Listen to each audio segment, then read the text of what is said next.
बिस्मिल्लाहिर्रहमानिर्रहीम। अस्सलामु अलैकुम वरहमतुल्लाहि वबरकातुहू। मुहतरम नाज़रीन, क़ुरबानी करना एक इबादत है और इबादत कोई भी हो उसके अंदर इंसान अपनी मर्ज़ी नहीं कर सकता कि जी ये भी कर लो, ऐसे भी कर लो तो हर्ज क्या है। नहीं, बल्कि क़ुरबानी या कोई भी इबादत हो उसके अंदर अल्लाह के हुक्म को, जनाब मुहम्मदुर रसूलुल्लाह सल्लल्लाहु अलैहि वसल्लम की तालीमात को देखा जाएगा। जिस काम में अल्लाह का हुक्म मौजूद है, अल्लाह के नबी सल्लल्लाहु अलैहि वसल्लम की सुन्नत मौजूद है, तो वह हमारे लिए निजात का ज़रिया है।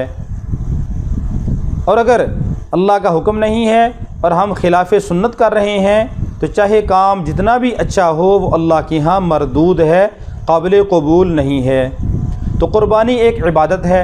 तो शरीयत ने यह हुक्म दिया है कि क़ुरबानी का बकरा हो, दुम्बा हो, तो उसके अंदर एक आदमी एक अपनी तरफ से क़ुरबानी कर सकता है। यानी एक आदमी की तरफ से एक बकरा होगा, एक दुम्बा होगा, एक भेड़ होगी। और ऊँट हो या गाय, भैंस, कट्टा हो, बछड़ा हो, उनके अंदर 7 आदमी शरीक हो सकते हैं। बड़ा जानवर उसमें 7 शरीक हिस्सा ले सकते हैं। चाहे तो एक आदमी अपनी तरफ से सारी गाय, भैंस, कट्टा, ऊँट कुर्बान कर दे, और चाहे तो एक हिस्सा, 2 हिस्सा, 3 हिस्से, 4 हिस्से, जितने हिस्से चाहे अपने डाल ले, जितने हिस्से चाहे किसी और के भी डाल सकता है। अपने मरहूमीन का हिस्सा भी डाल सकता है और जिंदू का हिस्सा भी डाला जा सकता है।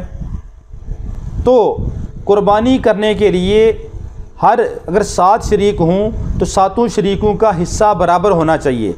अगर 7 शरीकों में से किसी एक का हिस्सा भी 7वें हिस्से से कम होगा तो कुर्बानी नहीं होगी। मिसाल के तौर पे एक आदमी कहता है कि जी गाय ली है हमने 90,000 की, और 7 शुरका कहते हैं कि जी ठीक है, इसको 7 पे तकसीम कर लो। 91,000 की ली है मिसाल के तौर पे, तो ये 13,000 रुपया फ़ी आदमी हिस्सा आता है। एक आदमी कहता है मेरे पास गुंजाइश नहीं है, लिहाजा मैं तो 10,000 रुपया दे सकता हूँ। दूसरा आदमी कहता चलो ठीक है, आप 10,000 की आपका हिस्सा, तो बाकी जो बच्चे के वो मेरा हिस्सा भी इसमें हो जाएगा। तो इस तरह नहीं हो सकता। अगर एक आदमी का हिस्सा दूसरों से कम होगा, 7वें हिस्से से कम होगा, तो सब की कुर्बानी नहीं होगी। वो सिर्फ़ आपने गोश्त ज़िबा किया और खा लिया, तकसीम कर दिया, बस। उसका कुर्बानी का सवाब नहीं मिलेगा। जो कुर्बानी आपके ऊपर वाजिब है वो आपके ज़िम्मे वाजिब ही रहेगी, वो आपके ज़िम्मे से साक़ित नहीं होगी। यानी कम अज़ कम हर शरीक का 7वां हिस्सा होना ज़रूरी है। इसी तरह कुर्बानी साहिब निसाब आदमी के ऊपर होती है।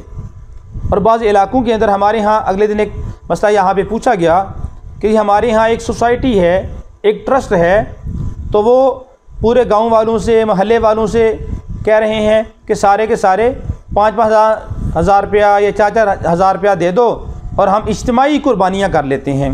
2-4 कुर्बानियाँ करके पूरे गांव में हम गोश्त तकसीम कर देंगे। तो ये मसला पूछने के लिए आए थे कि आया इस तरह कुर्बानी करने से सब की तरफ से कुर्बानी हो जाएगी या नहीं।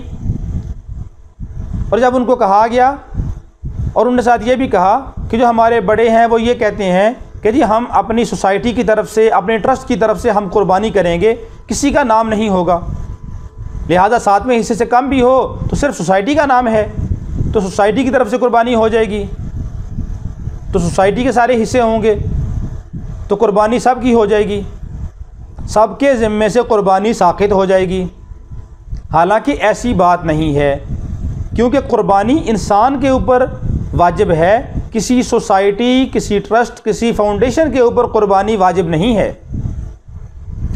अगर कोई सोसाइटी, कोई ट्रस्ट, कोई फाउंडेशन कुर्बानी करना चाहते हैं तो उसके लिए ज़रूरी है कि एक जानवर लें और उस जानवर के अंदर 7 आदमियों को शरीक करें। 7वां हिस्से से कम किसी आदमी का हिस्सा ना हो। अगर मिसाल के तौर पे 84,000 का आपने जानवर लिया है तो फ़ी आदमी 12,000 रुपया आता है। अगर किसी आदमी का 12,000 रुपया से 1 रुपया भी कम होगा तो सब की कुर्बानी नहीं होगी। और सोसाइटी बेशक जितनी मर्ज़ी कुर्बानी करता रहे, सोसाइटी, फाउंडेशन, ट्रस्ट, हालांकि उसके ज़िम्मे तो कुर्बानी है ही नहीं है, सोसाइटी के ज़िम्मे नहीं है बल्कि इंसानों के ज़िम्मे कुर्बानी है। तो इंसानों के लिए ज़रूरी है कि कम से कम एक हिस्सा होना चाहिए, एक हिस्सा से कम होगा तो कुर्बानी नहीं होगी।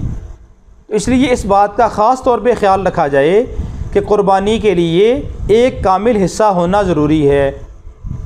7वें हिस्से से कम किसी का हिस्सा भी होगा तो सब की कुर्बानी नहीं होगी।